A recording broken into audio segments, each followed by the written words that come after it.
करते हैं अपना फर्स्ट ईयर का जो हमारा नेक्स्ट लेक्चर था लिक्विफेक्शन ऑफ गैस। ये कौन सा लेक्चर होगा?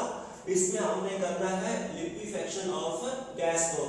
तो लिक्विफेक्शन ऑफ गैस करने से पहले जो हमारा कल हमने लेक्चर किया था उसमें हमने लास्ट टाइम ये वाला कर लिया था कि kinetic molecular theory of gas क्या है।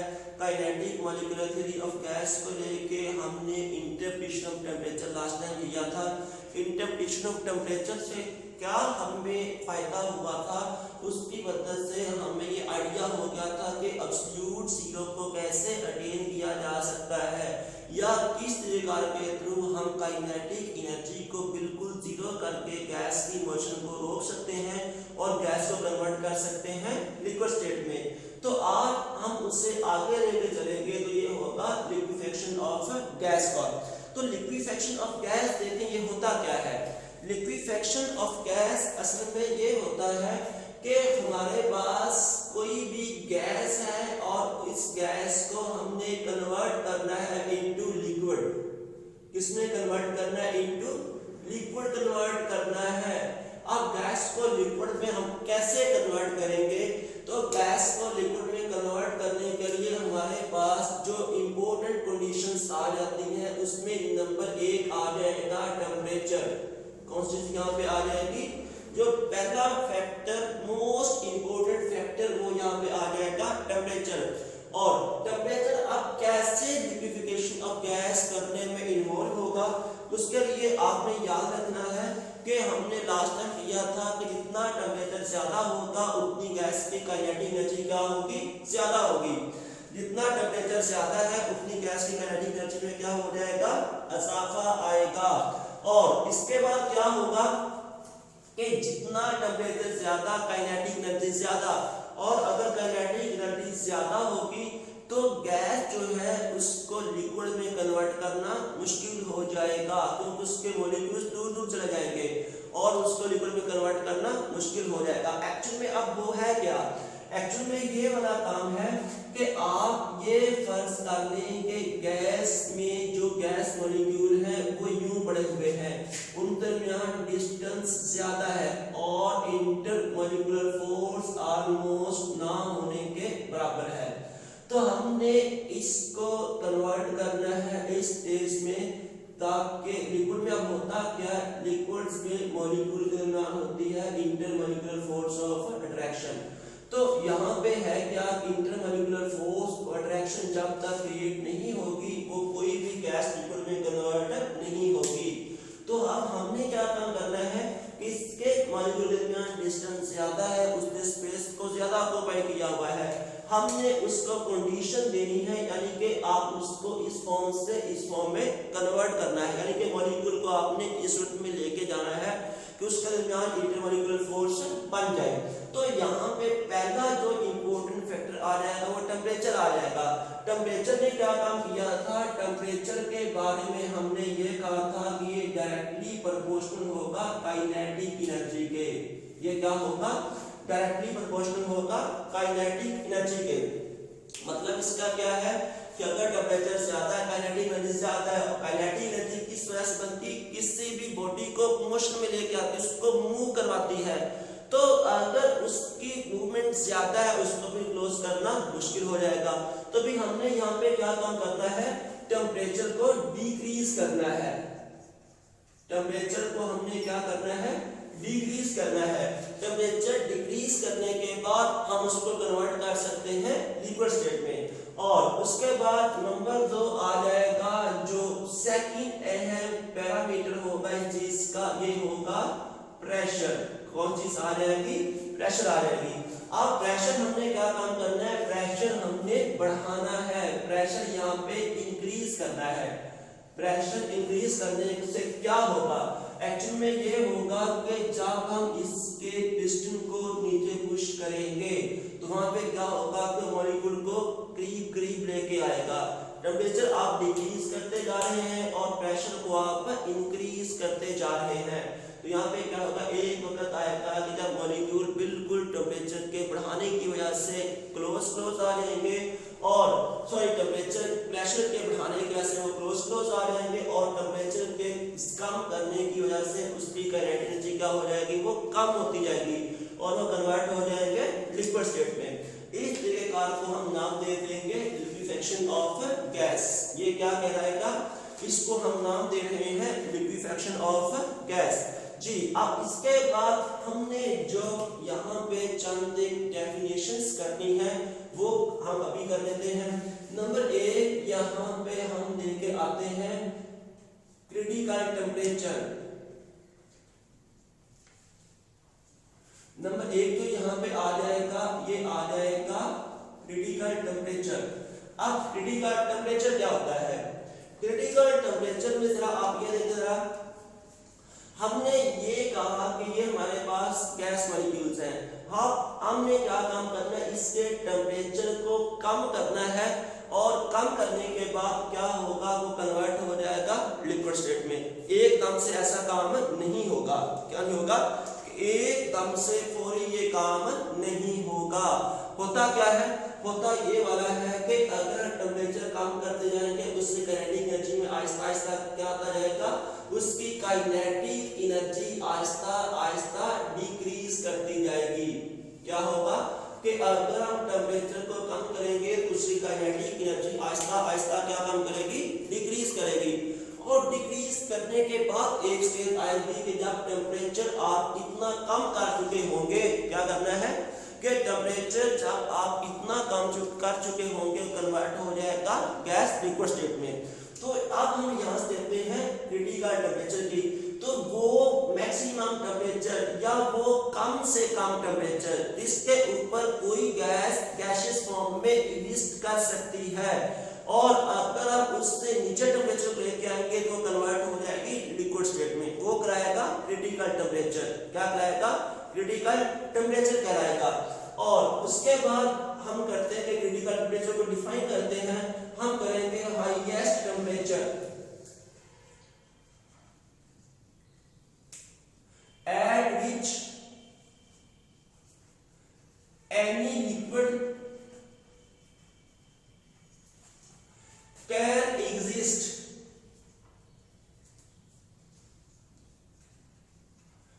in liquid state। और अगर हम टेम्परेचर को यहां से बढ़ाएंगे तो अपनी स्टेट को चेंज कर जाएगा, वो कन्वर्ट हो जाएगा गैसियस स्टेट में। वो क्या कहलाएगा, क्रिटिकल टेम्परेचर। क्या कहलाएगा, क्रिटिकल टेम्परेचर कहलाएगा। और इसको हम शो कर देंगे Tc के साथ। इसके बाद जो नेक्स्ट थिंग आ जाएगी वो आ जाएगा क्रिटिकल प्रेशर। कौन सी टर्म आ जाएगी, क्रिटिकल प्रेशर आ जाएगा। अब क्रिटिकल प्रेशर क्या होता है, जरा इसके ऊपर देखें। हमने ये कहा कि हम टेम्परेचर कम करते जाएंगे तो गैस मॉलिक्यूल पास पास आते जाएंगे। क्या होगा कि अगर हम टेम्परेचर को कम करते जाएंगे तो गैस मॉलिक्यूल पास पास आते जाएंगे, और जब गैस मॉलिक्यूल पास पास आते जाएंगे उसका प्रेशर भी क्या होता जाएगा, चेंज होता जाएगा। तो वो टेम्परेचर जिसके ऊपर गैस फॉर्म में एग्जिस्ट कर सकती है, और अगर हम इस टेम्परेचर को लेके आएंगे, क्या काम करेंगे कि अगर इससे नीचे टेम्परेचर आएगा तो गैस कन्वर्ट हो जाएगी लिक्विड स्टेट में। उसको हमने नाम दे दिया क्रिटिकल टेम्परेचर। इस टेम्परेचर के ऊपर जो गैस का प्रेशर होगा वो क्या कहलाएगा, क्रिटिकल प्रेशर। क्या कहलाएगा, क्रिटिकल प्रेशर कहलाएगा। अब इसको क्रिटिकल प्रेशर को डिफाइन कर लेते हैं, तो इसको कर देते हैं pressure of gas. Pressure of gas at critical temperature.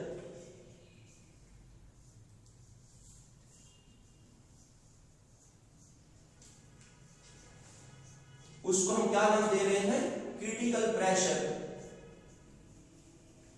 वो क्या करेगा, वो लाएगा क्रिटिकल प्रेशर, और उसको आप शो कर दोगे Pc के साथ। अब नेक्स्ट टर्म यहाँ पे आ जाएगी क्रिटिकल वॉल्यूम। क्या आ जाएगा, क्रिटिकल वॉल्यूम आ जाएगा। तीसरी टर्म यहाँ पे हम लेके आ रहे हैं, ये आ जाएगा क्रिटिकल वॉल्यूम। अब क्रिटिकल वॉल्यूम क्या होता है, क्रिटिकल वॉल्यूम ये होता है कि अगर हमारे पास ओनली 1 मोल गैस है, क्या है, ओनली 1 मोल क्या है, गैस है, और अगर हम गैस को ये करेंगे आइडियल गैस है तो फिर वो यहाँ पे भी इस्तेमाल कर सकते हो, लेकिन यहाँ पे क्योंकि आइडियल गैस कोई कायनात में है ही नहीं, इसलिए मैं यहाँ पे उसको इस्तेमाल नहीं कर रहा, मैं यहाँ पे इस्तेमाल कर रहा हूँ सिंपल गैसेस को। तो ओनली 1 मोल जब हमारे पास होगा, किस वक्त होगा, जब क्रिटिकल टेम्परेचर होगा और उसके बाद क्या होगा, क्रिटिकल प्रेशर होगा। इन दो कंडीशन के ऊपर, क्रिटिकल टेम्परेचर और क्रिटिकल प्रेशर के ऊपर, जब 1 मोल का जो वॉल्यूम होगा हम इसको क्या नाम दे देंगे, वो वॉल्यूम कहलाएगा क्रिटिकल वॉल्यूम। उसका शो कर दोगे VC के साथ, इसका शो कर देंगे, उसको हम शो कर देंगे VC के साथ। और इसके बाद हम आते हैं क्रिटिकल टेम्परेचर की और क्रिटिकल प्रेशर की एग्जांपल करते हैं।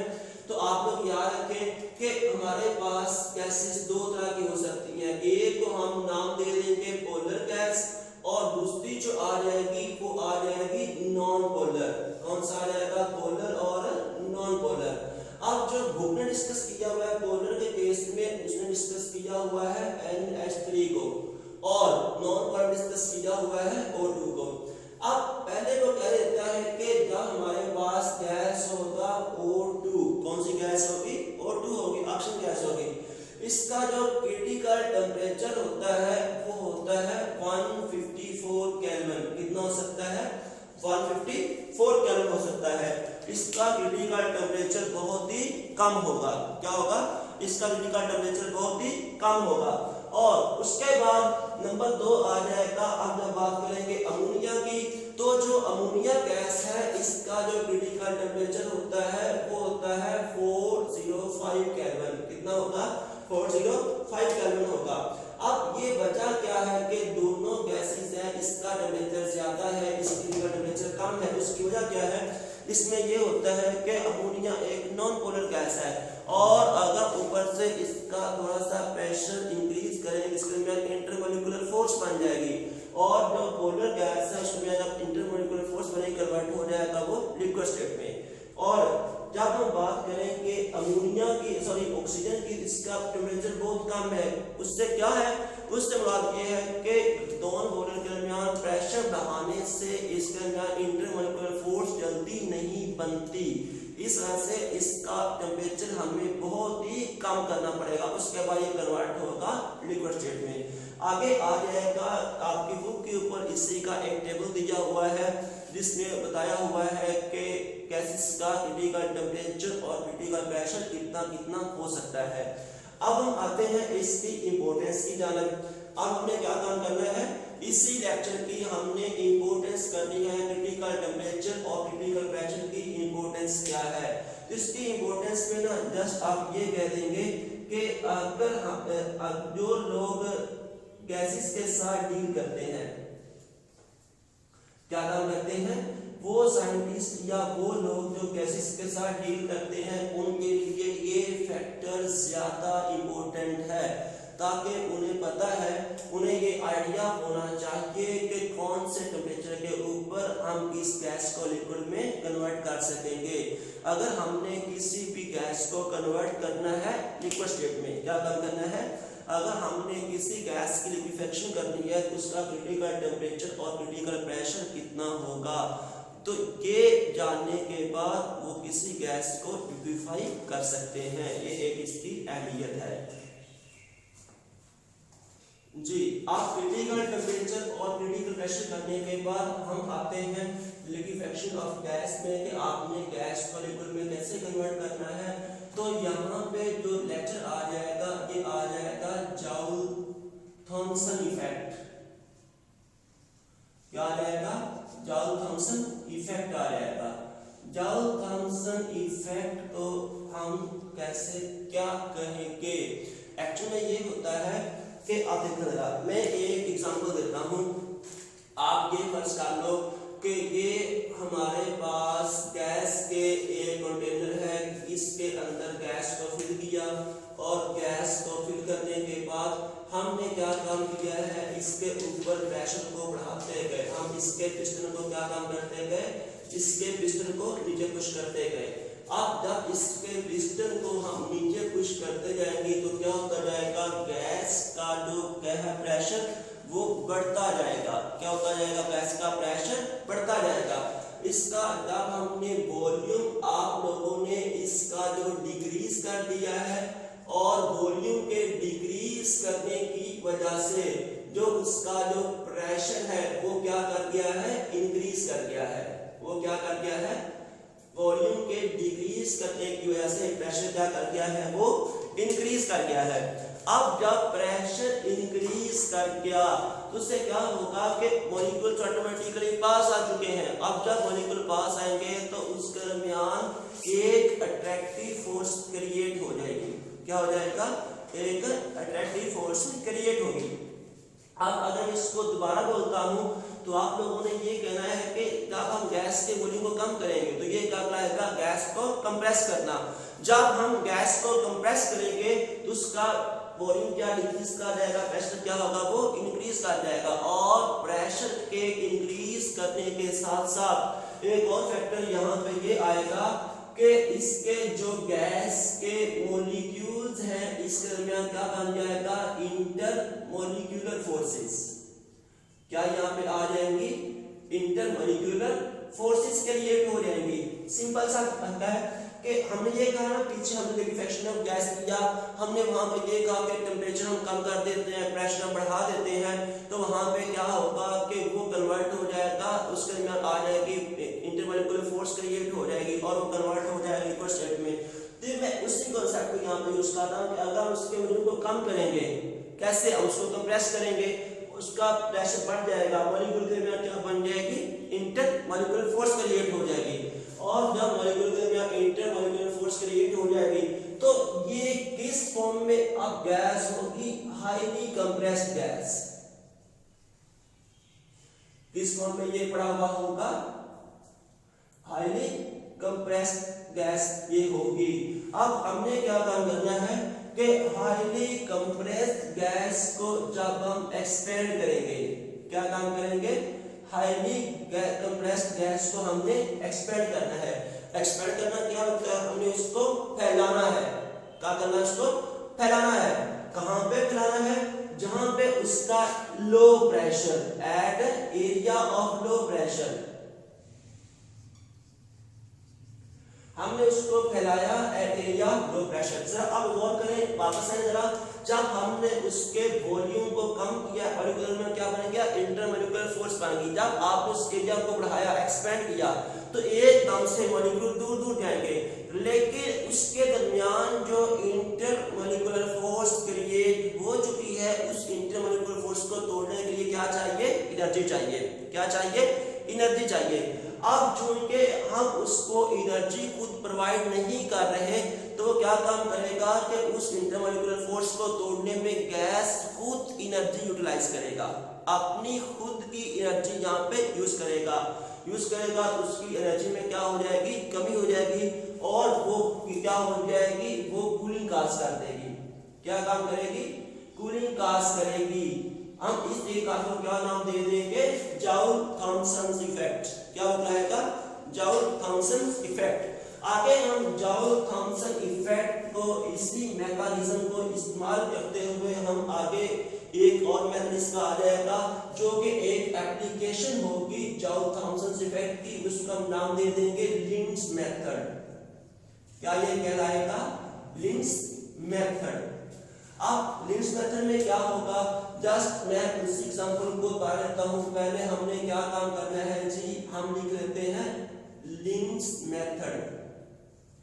अब इस मेथड में क्या है? इस मेथड में ये है कि आप लोगों ने एयर को लेना है।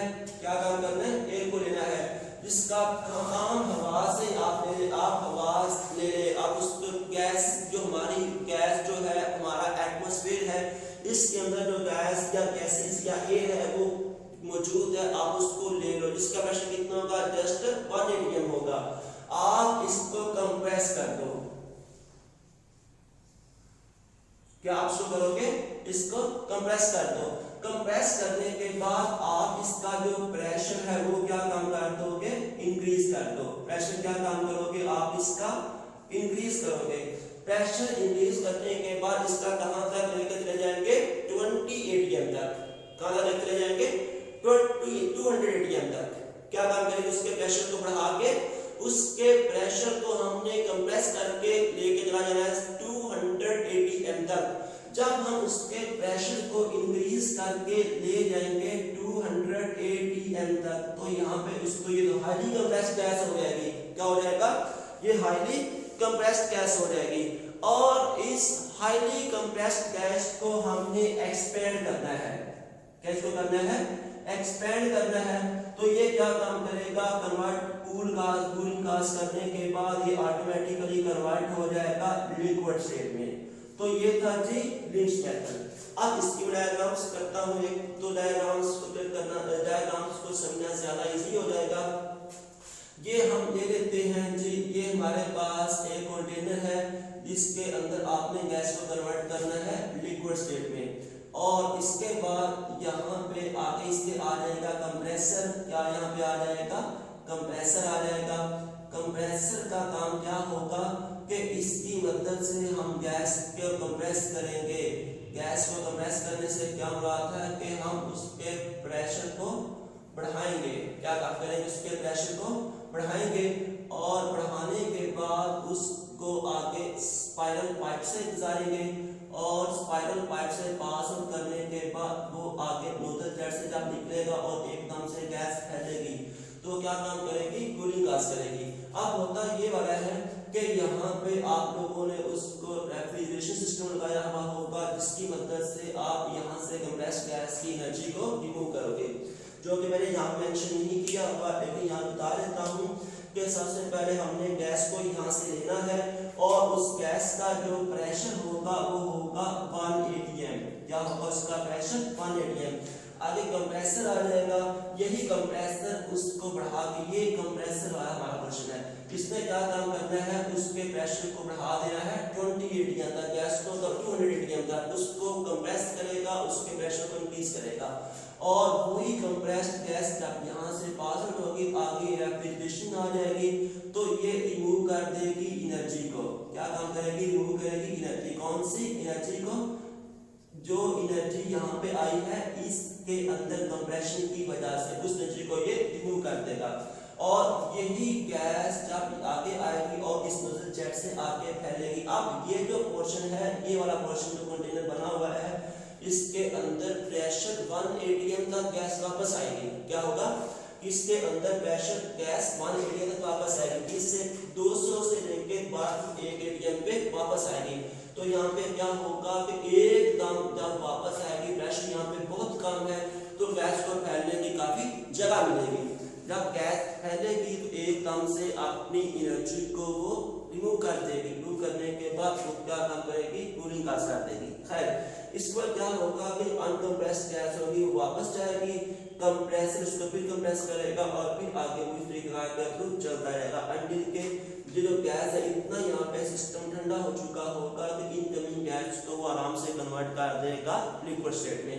तो ये था लिंच मेथड ऑफ गैसेस। इसके बाद हमारा जो यहाँ पे काम मुकम्मल हो गया कि आप लिक्विफिकेशन ऑफ गैस कैसे करना है। इंशाल्लाह नेक्स्ट लेक्चर में हमारा जो आएगा आइडियल गैस लेवल, उसको हम स्टडी करेंगे।